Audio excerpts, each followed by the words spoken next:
Today we're taking a look at the Jack Wolf Feelgood Jack. These will come in 5 different variations, and they're all carbon fiber this time, either fat carbon or camo carbon. My particular knife is in the limoncello camo carbon, and these will be at dealers on 5/12 at 11 a.m. Pacific time or 2 p.m. Eastern time.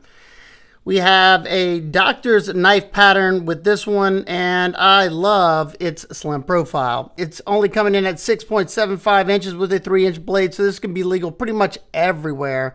0.12 inch stock, and this thing is super thin behind the edge at 12 thousandths behind the edge. So this thing's going to be a super slicer. You have a beautiful sheep's foot blade, what they're calling it.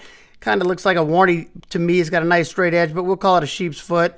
You have a very, very needle-like point on this one that is going to be excellent for doing fine precision cuts and drag cuts in the same. And you have this nice top swedge that brings that whole area down, makes it nice and thin. So whenever you penetrate into, say, a bag of potato chips or something, it's going to easily go into that very quickly.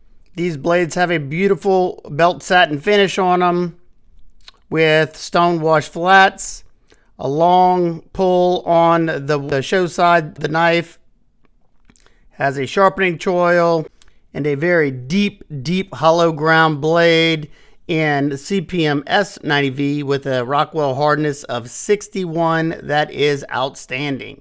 Not to mention, this knife came ridiculously sharp out of box, so that just made me want to start doing some cutting, because these blades always perform so well. So it's easy to do my testing with them, and that's always a plus for me. The straight edge on this one's going to allow it to be a very powerful slicer. Cutting up cardboard is an absolute breeze. Kind of feels like I'm slicing through paper because it's very effortless. And I find also that the S90V takes a very aggressive edge, and you can feel it when cutting, say, rope, cardboard, anything like that, because it really wants to bite into the material, and also with that very thin edge bevel, causing it to pass through materials very, very easily and effortlessly. So doing just about any type of cutting in hand where you're holding something with one hand and then slicing through, this knife's going to perform very, very well, and it's going to pass through it very, very fast. When I moved on to the wood shaving portion of my testing, I was kind of nervous that the skinny handle was going to make it a little bit difficult to do that test, but to my surprise, I guess being that it has a little bit of a flare toward the back of the handle, it filled out the hand just fine, and that super thin edge was making it want to bite into the wood very fast, and it was very comfortable to do. So be a great whittling knife. And I also did some up close, pushing, just up close curls, just to show that I had very good control over that front portion. And being as thin as it is, it just makes it so easy to do. If you had to sharpen a pencil, excellent. Anything where you had to sharpen if you had to make a tent stake or something like that, this would be great. And not to mention the thin profile in the closed position, this thing carries like a dream. While doing the wood shaving, I had no hot spots to speak of. Now, like I said, being that it is a skinnier handle, it was comfortable, but doing prolonged cutting like that, it's probably going to fatigue your wrist, your forearm, just because you're squeezing the handle tighter so it doesn't spin in the hand. So then I went ahead and did the other portion of my testing where I just cut some random stuff up, and it performed good on that stuff. However, being that you have a straight edge, whenever you're cutting on a flat surface, you're only getting that forward portion on the material you're cutting until you get to the cutting board. Then that tip wants to bury into whatever you're cutting. So you'd have to raise it up onto, like, say, a small block and do the cutting, which I didn't do because I wanted just to see how it performed, without anything underneath that. So just something to be aware of, but you can definitely get it done. You just got to maybe maneuver it around. You could use that tip to pierce into, say, tubing or something like that.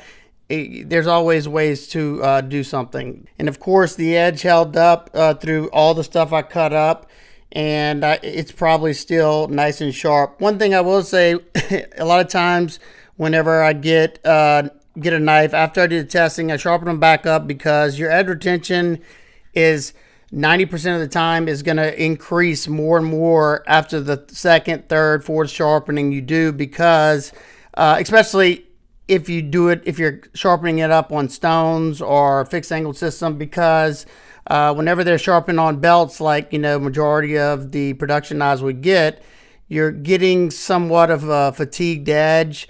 Even whenever they do it cool, with cool mist or something, they're fatiguing that edge because that belt's moving, you know, rather fast. So it's a very aggressive sharpen on there.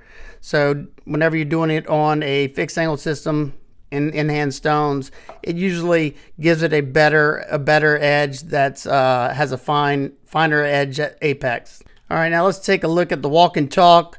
I'm not the best at judging the scores on these, so I take it to my neighbor who is has more advanced knowledge into slip joints, and he said that it had a solid 7.5 across the board. So I do know this one's very nice and snappy. So just listen to this. Very crisp. Of course, it's flush in all three positions. Nice crisp half stop, and listen to the pop. Very nice pop to it. And being that you have the high, this comes up like that, it's very easy to pinch. That's how I like to open and close it. Yeah. Thanks to Mr. Ben Belkin from Jack Wolf. Now I aggravate my wife doing this all day. So yeah, nice walk and talk, nice pop there. Perfectly centered blade as usual. We talked about it a little bit already, but the ergonomics on this knife are excellent. You have nice contouring all along the scales, and it's a very neutral, like broomstick style handle. I like how it flares in the back, fills out the palm. So whenever you say you're doing harder cutting, this is pushing down the palm, and it's nice and comfortable. You know, prolonged, harder cutting is going to start fatiguing your hands and stuff, but you know, this is a slip joint to do some quick precision cutting with, especially with the thinner grind, and it performs very, very well at that. And for carry options, it comes with a nice quality leather slip that fits the knife great, and these things start to patina nicely if you keep them in your pocket sweat and stuff, and it'll start to form around the knife. Nice supple leather, and none of mine have any frays on them. They've all held up pretty well. And even if you want to drop this in the pocket, you got, like I said, you have a nice slender profile, and it's going to fit really, really nicely in the pocket. Now let's take a look at the handle area. You have a Torx T10 polished titanium hardware, T8 for the cover screws, and they're very, very crisp screws. Hopefully that's coming out very nice, and their they're countersunk into the frame. You have double end titanium bolsters. You have a triple fluting on this one right here. It looks very, very nice. And then I forgot what these are called, but on both sides. You have like a dark blasted finish on the titanium that really goes well with the carbon fiber. Hopefully this is coming through, because this is some stunning stuff. This is that limoncello covers. Very nice. This one has a little bit more color, and that's the unique thing about the fat carbons and the camo carbons. They're all going to be different. You might have more, you might have less, depending on how that pattern went through. So it looks really, really nice. My favorite of this drop is the white Arctic Storm, I think it is. That one is, I love that. The finishing on these, always impeccable. Very tight fitment from where it meets the bolster. I can't feel any transition there. Very tight fitment, no gaps at all. Very tight fitment here as well. And of course, my favorite is just to look down the spine of these knives. They got a nice brushed satin finish. You can tell they hand finish these after, like once they put them together, or they hafted, I mean. They knock off the sharp edges here, keep a nice crisp line, and then you can see they even put a little small chamfer on the corners so they're not sharp. Very, very nice, because if they didn't do that, whenever you're cutting with it, you'd feel these corners, and I love seeing that. Both sides are done phenomenally. Look at that pattern coming through on the carbon fiber.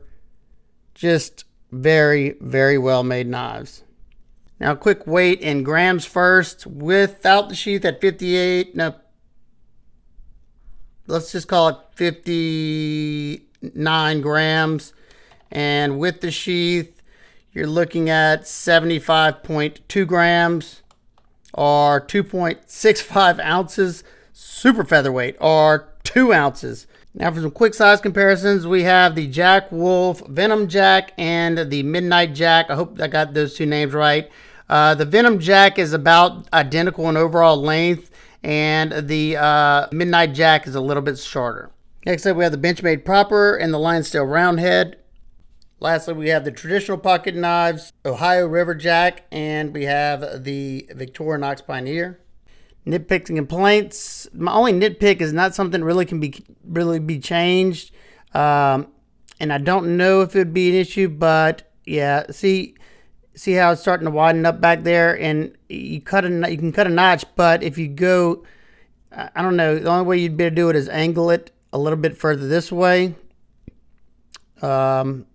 But I don't know. You can't go any higher because of how narrow this blade is. So it's really just a nitpick there. I love it. I love the knife. They have a premium price tag for a reason. They're very well finished. They have high-end materials, good heat treats, proper heat treats, and they'll last you a lifetime. And I guess this other nitpick is just a personal preference. I was kind of bummed to see that they didn't have any micarta options on this one, but I get it. It's a very classic looking knife.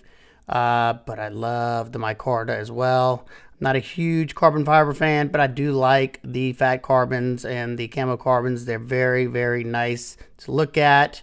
I just like the tactile grip and softness that micarta covers offer. So there you go. That's the new Feelgood Jack. Let me know what y'all think about this one. If you have any questions, comments, concerns, please leave them down below. I hope everybody's having an absolute amazing day. And I will see y'all on the next one. Peace.